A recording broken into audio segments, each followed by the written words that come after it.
Time to leave your worries outside and join us here in the Treehouse. I'm Dan O'Malley, along with Trey Trenholm, Raj Sharma, and very special guest, friend of the show for many years. The rock and roll attorney, Everett Newton. Hello, E. I don't think it's been quite that long. You don't think it's been that many minis? That's a lot of damn minis, man.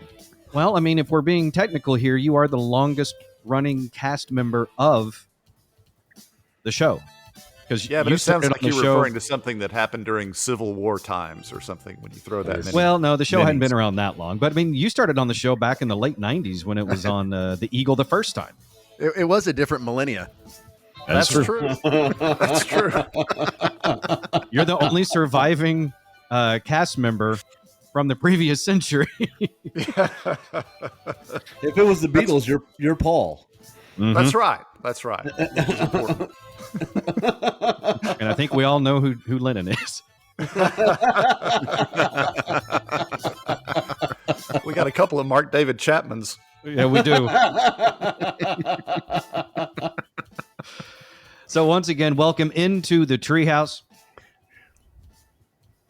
Want to start the show with a quick plug for one of our dear advertisers, Brooks Plumbing, the boss lady in charge at Brooks Plumbing. Our friend Jacqueline has found herself in the middle of a I guess it's a photo contest. It's called Face of Horror. The website is faceofhorror.org. You can actually vote for Jacqueline because there's apparently a grand prize associated with this. And I know Jacqueline, she is going to take whatever prize money is associated with that and probably, do something really good with it, like give us some.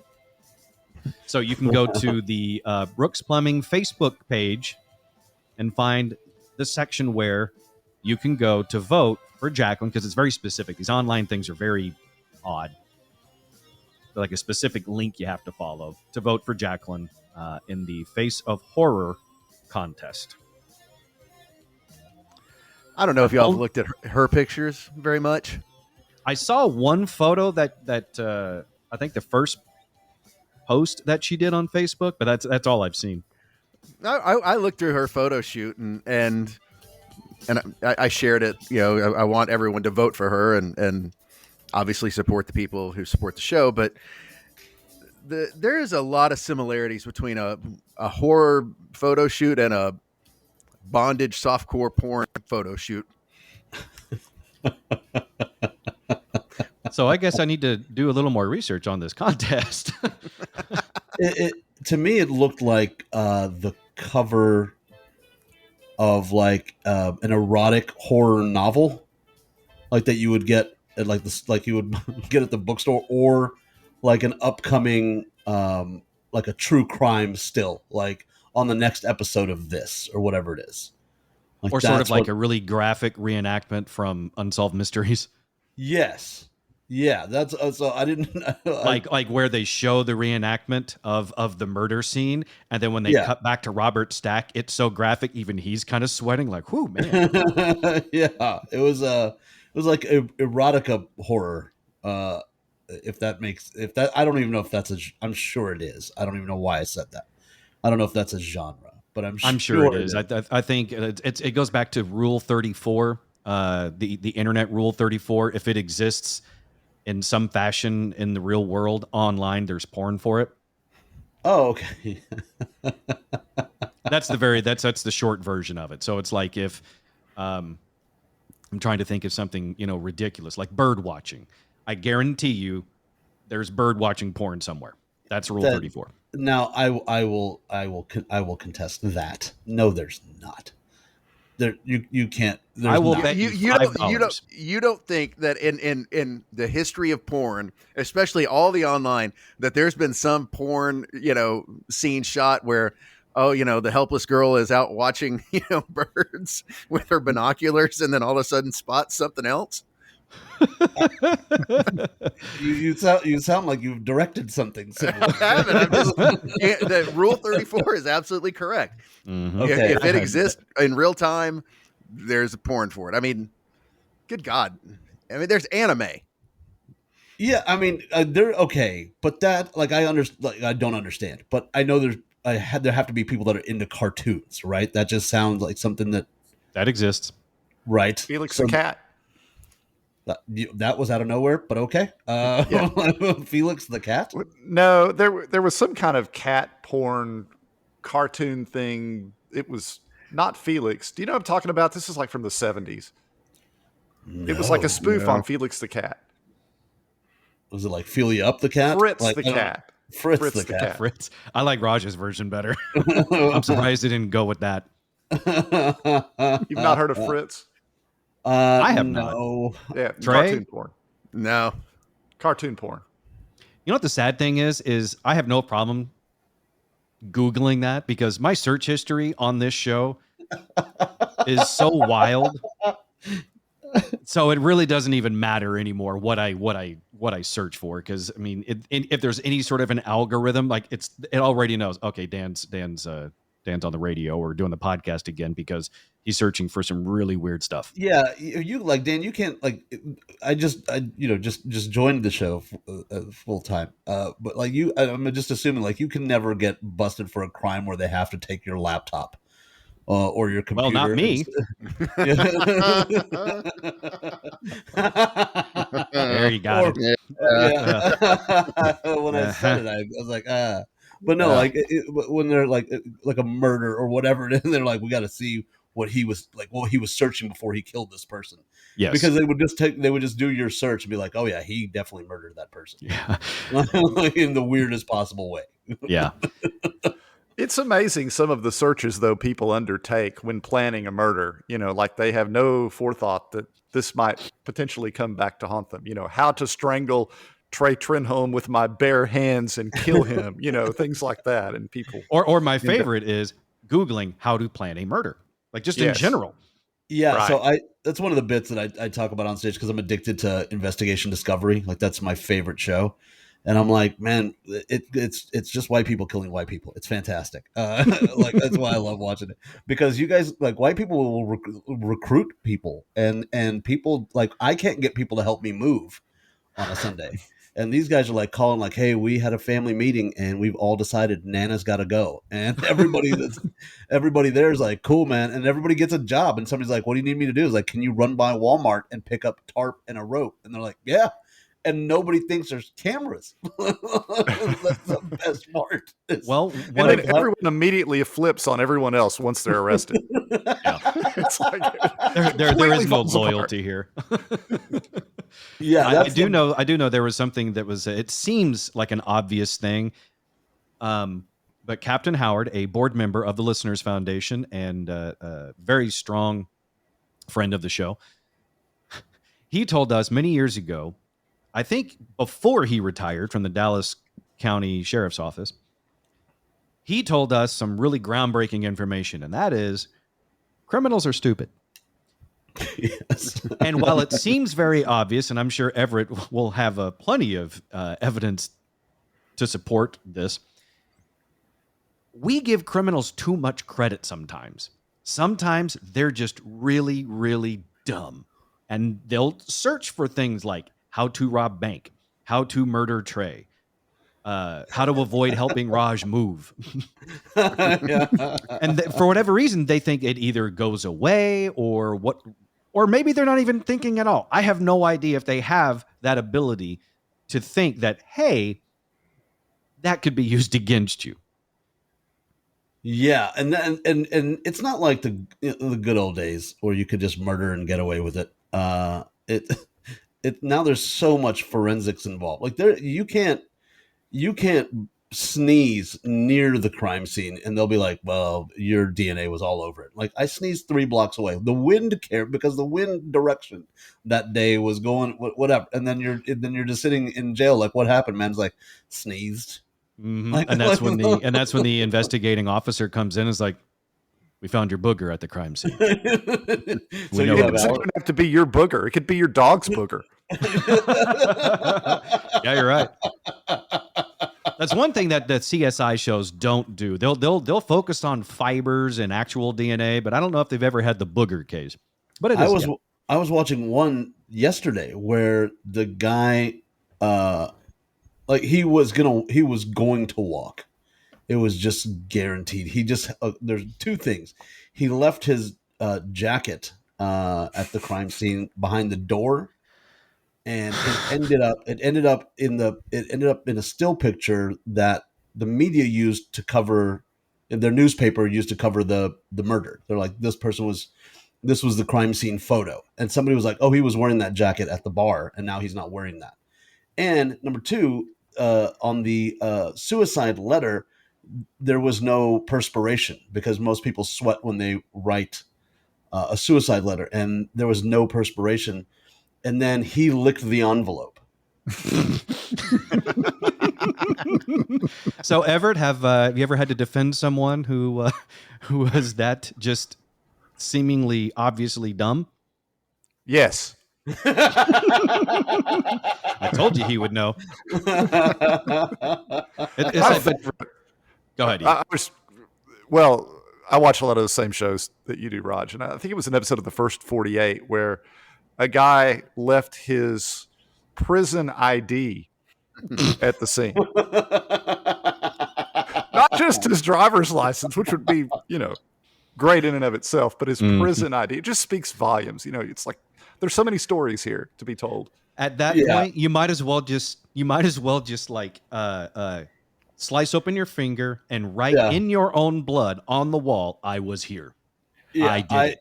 I always tell my audiences, I was like, if you're walking through your house one day and you notice insurance papers you've never seen before, you about to get got. Like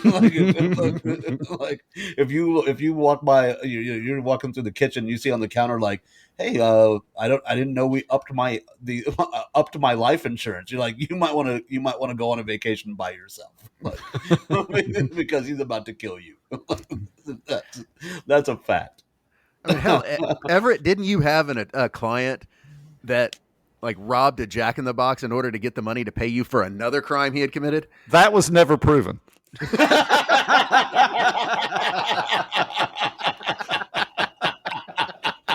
consummate attorney. You're in the Treehouse. Visit us online at treehouseonair.com.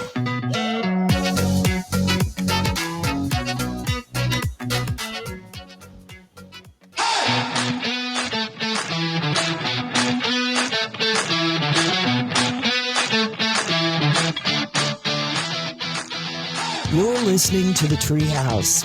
Visit us online at treehouseonair.com. This segment of the Treehouse is brought to you by Cook DFW Roofing and Restoration. Their phone number, 833-COOK-DFW. That's 833-COOK-DFW. Give them a call for your free roof inspection. Online, cookdfw.com. Roofing and restoring all of North Texas. 833-COOK-DFW, cookdfw.com.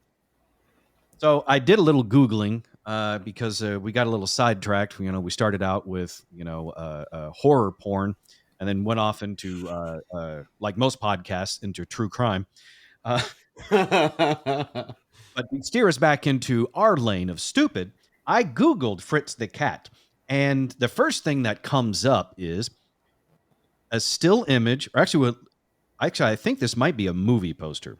The first thing that comes up looks like a movie poster for Fritz the Cat with the quotation above a cartoon of two cats says, "We're not X-rated for nothing, baby." Yeah. There you go. Cartoon porn. And according to this, Fritz the Cat, 1972. And I see a bathtub with 1, 2, 3, like a dog, a cat, and some other things in there. I'm not really sure. Oh, so it was interracial cartoon porn. Sorry, interspecies. Interspecies. I don't know if that would. It might be both, Raj, but clearly it was ahead of its time.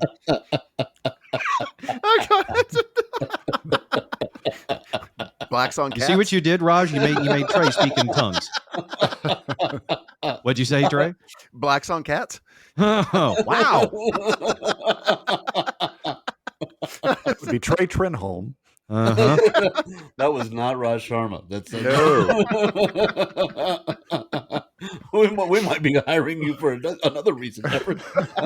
This is the second time. This is the second time in a week that I've considered having to hire an HR professional for the Treehouse. Fritz the cat. Okay, I my phone's charging, but I will have to look. I think that's just hilarious. It says a lot about the 70s. Like it was because you could there were porn theaters back then. Like Well, there are still porn theaters today. no, but like these were like not like standing theaters. Like is that still a thing? I thought the last one was on Grand Avenue years and years and years ago. They shut it down. I thought no. Okay. The one on Mockingbird just got a recent influx of cash, so I know that adult theater ain't going anywhere anytime soon. Oh, that's it's still a popular spot. I'm getting pissed because I just realized the context in which I saw the trailer for Fritz the Cat. It was because if this came out in 72, I know the movie that I was 7, but I know the movie that it was the trailer for. It was Tora, Tora, Tora. My parents, in their infinite wisdom, took me to a 3-hour-long Japanese-speaking movie when I was 7 years old. And Fritz the Cat was one of the trailers.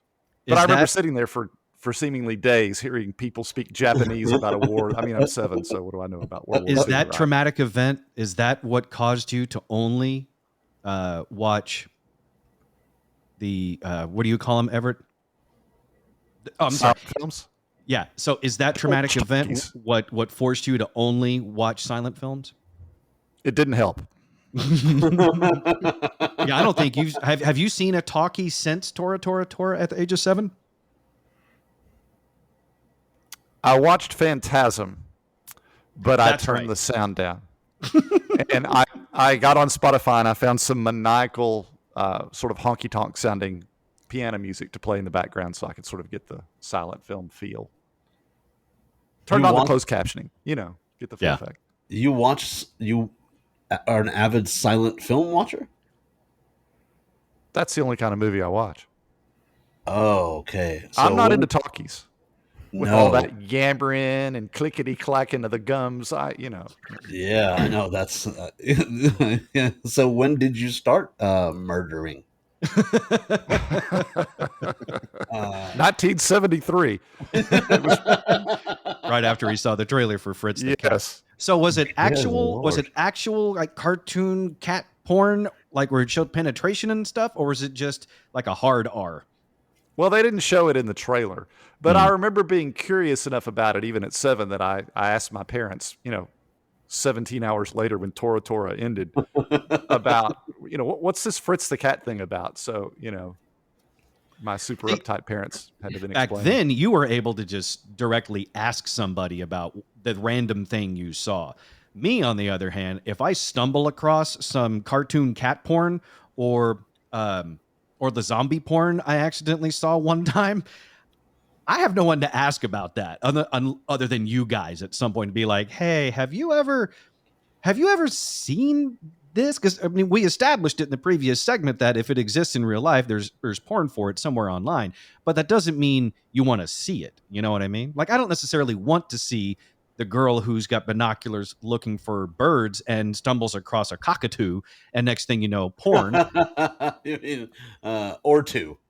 I'm just curious, Everett, because I've been to East Texas, and you're talking about an area that to say is conservative and reserved. And you go back to the 70s. Did your parents take you to the big city to see Tora Tora Tora? Because it seems like a animated porn trailer would really cause a stink in East Texas. Yeah. Did Van, Texas have a movie theater? Well, at this time I was in Nacogdoches, so it was a big town.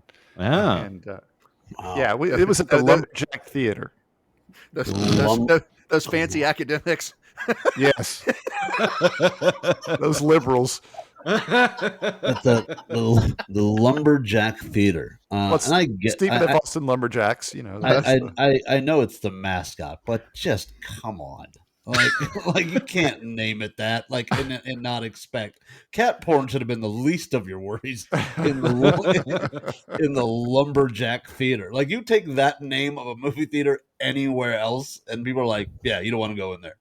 The floors are sticky. You don't want to go in Yeah, there." you would think it shows nothing but X-rated cartoon porn. Yeah, Yeah. it's not just the floors that are And sticky at the lumberjack theater. And can we just kind of backtrack for a second? I've never heard of anybody stumbling into zombie porn. Like, that's not You don't- haven't? No. That's not a thing. You don't stumble across porn. Like, you're searching for it and you Well, find no. You can stumble, like, you don't stumble across porn. You go to a website, and then, sort of like YouTube, sometimes they'll suggest things, or if like this happened this happened years ago when I stumbled across a zombie porn. It wasn't because I was big into zombie apocalypse stuff, or maybe that's part of what it was, because I was, filling out my forms of, what my ideal vehicle would be back in that phase. So I don't know if Pornhub is following you the way that, say, Google does with everything, or Instagram does, but maybe because there was a what now we now know as a creator. So it's like the amateur people that have their own channels, and you might be, and they're not necessarily sticking with one niche. They're just kind of hitting all of them to see what sticks, kind of like what social media is, but in this case for porn. Hence the And so there was one person that had a video doing one thing that was pretty normal, and then it rolled into the next one, and she's getting zombied. Okay, so you stayed on long enough for the porn to roll into another one? I was fascinated. At a certain point, it ceases to be arousing, and then I'm just generally curious. It's like, okay, what's going to happen here? I'm just watching for the actual what's going to happen effect. And so initially it was arousing. The previous thing that I was looking at was arousing, and then somehow the next video popped up, and it was somehow? her being. Yeah, I don't know. I'm not an IT professional. I don't know how this stuff works. That was closely linked to zombie porn was arousing. No, the link before the zombie itself. You're like, no, that's ridiculous. I'm not watching that. That doesn't turn me on at all. That was not an arousing thing for me. It might be for somebody else. Clearly, she was doing it for somebody. But I did learn that apparently, if you get cream pied by a zombie, you become one. I'm still stuck on somehow. Yeah. Dan, were you sitting on a stranger's couch and they were showing you videos when all this was going on? I was not on an episode of Casting Couch Trade. And they were telling you, don't worry about the cameras. And I just so happened to take the bang bus on the way to the appointment. Still, just some like there's some magic behind amateur porn for you. Like, I was just watching it, and then somehow I don't know. And you've watched it long enough to know that after a zombie creep by, they turn into a zombie. What are you doing? That's after he watched the first video long enough for it to roll into the next one. I can see Dan now. I don't care if it's been an hour and a half. This stuff still isn't turning me on. It wasn't. I gave it a real honest shot. Did you? Look, at a certain point, if you're not turned on by the zombie porn, then you're just watching it out of morbid curiosity, which is where I okay. Then you have to start with that. You can't go, I just stumbled across. But it's true. Zombie porn. I feel like you've never clicked on one thing and then you got somehow through the magic of IT another video jumped up.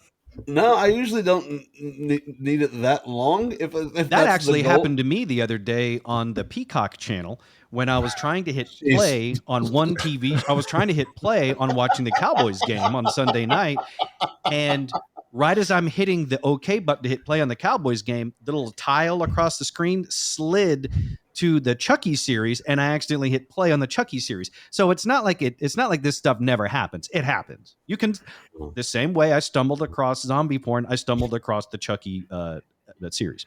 Yeah, but I feel like you have actually reached the end of the internet when it comes to zombie porn. I mean, I feel like if a video pops up, you're like, oh yeah, that's Bob in Boiling Springs. He does that special work. Look, you leave Bob out of this.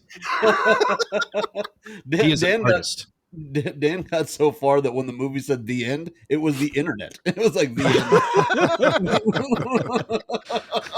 end. And it just sent you back to the beginning of the internet. Yeah, I went right back to AOL.com.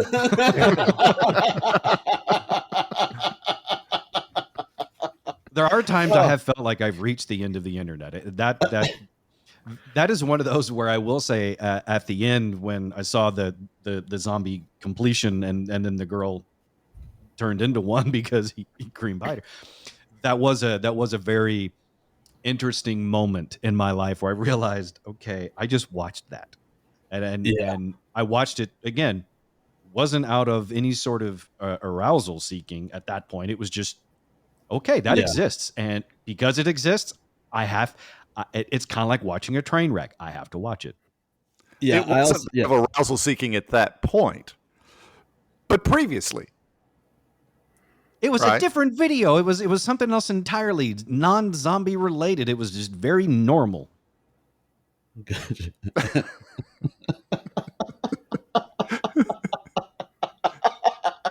I was watching videos of goldfish, and when suddenly it's the same thing. It's like I was watching the Puppy Bowl, and the next thing you know, there's zombies banging each other.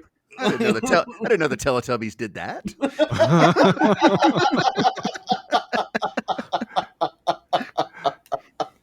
I will just simply say there is some sick stuff in the world of porn. You've seen it all, apparently. The worst part, though, is having to explain to your wife the search history. Yeah, I just like how you go. When at the end, and then she turned. So you watch the whole thing. At some point, the amateurs that were doing this looked at their metrics and they're like, somebody went to the end. Oh, it's just Dan again. Shut up. Will we at least see some of this on your Only Dan's account? I hate you all. You're in the Treehouse. Visit us online at treehouseonair.com. You're listening to the Treehouse. Visit us online at treehouseonair.com. This segment of the Treehouse is brought to you by Brooks Plumbing. Brooks Plumbing. The phone number, 214-368-3838. That's 214-368-3838 for any and all of your plumbing wants and needs.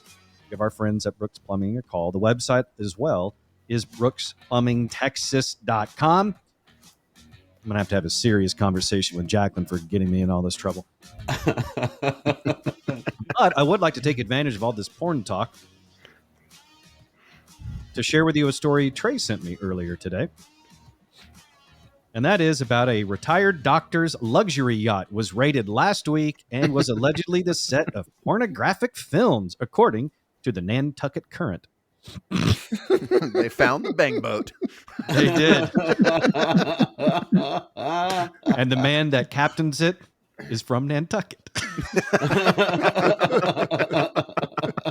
There's just so much to this story. Yes. Not the least of which is the yacht's owner, Scott Burke, is also 69 years old.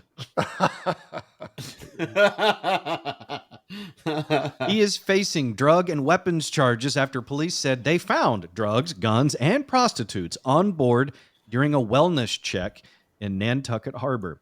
A search warrant affidavit cited by the Current says the woman at the center of the wellness check told a friend People on the yacht were doing drugs all weekend long, and people on the boat had been making pornographic films. She also told her friend that she did not feel safe and was afraid to be on the boat. Burke, that's the doctor that's retired and is 69 and is the captain of the Bang boat, police described as extremely uncooperative. He's denied having any knowledge of the drugs on board, and his lawyer said he has late-stage cancer. Everett, has that ever worked in a defendant's defense, is saying, well, he's got cancer? No. In fact, I had a guy that had terminal cancer and judge sent him to prison. So there you go. Yeah. Jeez.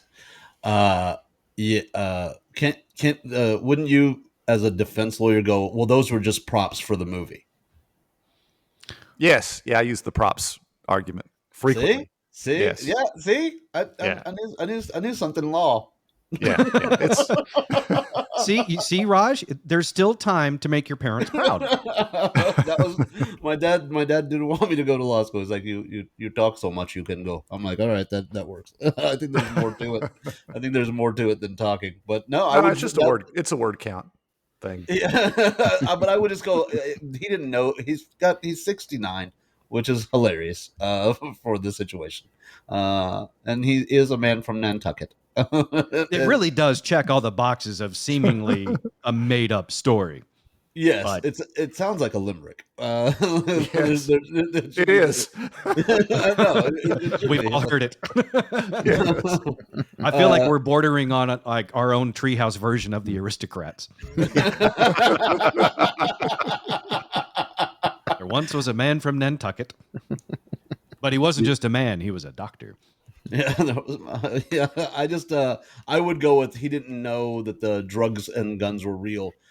Prostitutes thing, you can be like, well, no, I paid them as actors, right? Mm-hmm. And like I would present that because it's just probable plausible deniability, right? Isn't that what you have to prove? Like, there's a possibility that he didn't know, right? Well, you don't have to prove anything as a defendant. The state has. Oh, that's right. The burden state. of proof That's right. beyond a All right. reasonable doubt. So if there's any This is doubt, what happens. This is what happens when you grow up watching too much Matlock. In the lumberjack theater. No. I just can't get over it. I'm sorry. Yeah, that's yeah, okay. I like this guy already has a lawyer. I like it. I like that he has. Well, he's a yacht owner. He's a retired doctor, yacht owner in Nantucket. He knows an attorney. Yeah, I dig it. I just feel like there's a lot of yacht owners right now who are going, crap, no drugs or hookers on the boat. I always just assumed that was enough. I just always assumed yachts came with that compartment. That's I lived in Sherman Oaks, and that's where all the porn is filmed. Outside of this man's yacht, apparently, but all the porn, and that's when I knew, like when you find out things about your friends you didn't know. Like there's a restaurant there called El Torito on Ventura Boulevard, and apparently I did not know this until this day. That's where all the porn stars hang out after work. I don't know what you call it. It's work. Is it okay? I mean, I guess after a hard day's. A hard day, I don't know what to call it, of work. That's where they go to let loose. I don't know how they relax, but that's where they go to drink. And I walked in with a buddy of mine because their happy hour is great, and he literally was like Michael Jackson had walked in the building, like he was starstruck. And I was like, "What's going on, dude? You okay?" And he's like, "Dude, do you not recognize who's in this place?" I'm like, "No," and he knew. Like he went up to a couple of them and was like, big fan of your work. Like they were legit celebrities to this guy. And I was like, oh man, I didn't know you were so involved that you knew the actors' names. And then Look, a lot of people get into things, really heavily that they're really into. Like zombie porn. You think if That was Dan an goes accident. strolling into El Torito, they're like, "Hey, Dan!" there he is. The guy that made it to the end. They're probably just impressed that I recognize them through the zombie makeup. This is how exactly right, Ever. That's how they introduce him to everybody. He watches the whole movie. Look, if you watch the zombie porn all the way to the end, you pick up on interesting zombie information. Like in zombie porn, they don't crave brains. Okay. They're hungry for other things.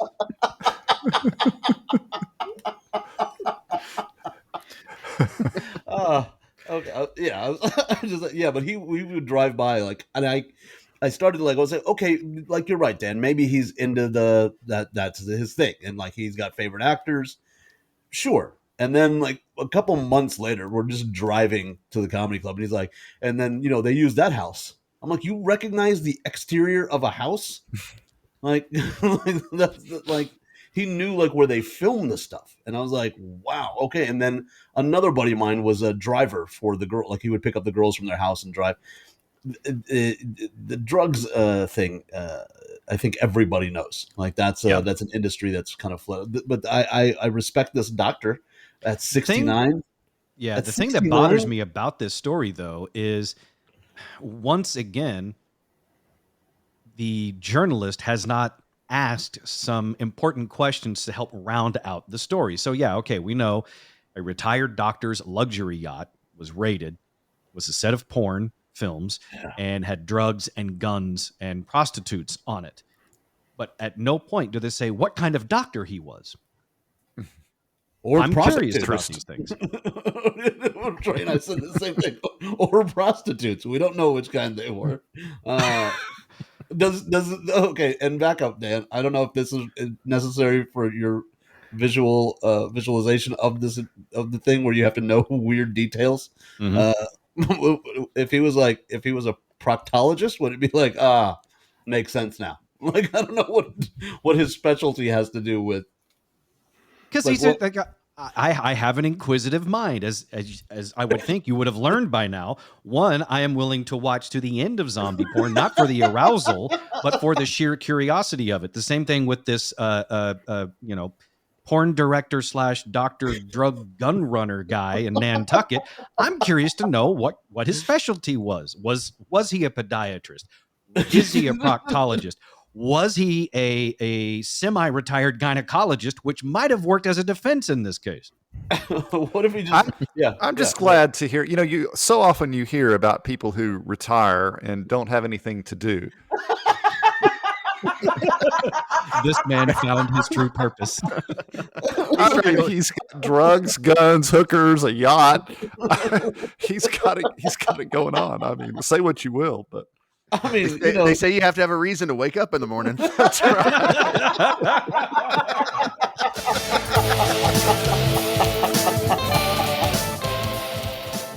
So at the end of the day, we're all just envious that he's really got a... Yeah.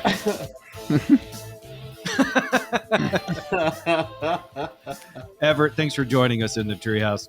Good having you as always, sir. Oh, my pleasure. Good seeing you guys.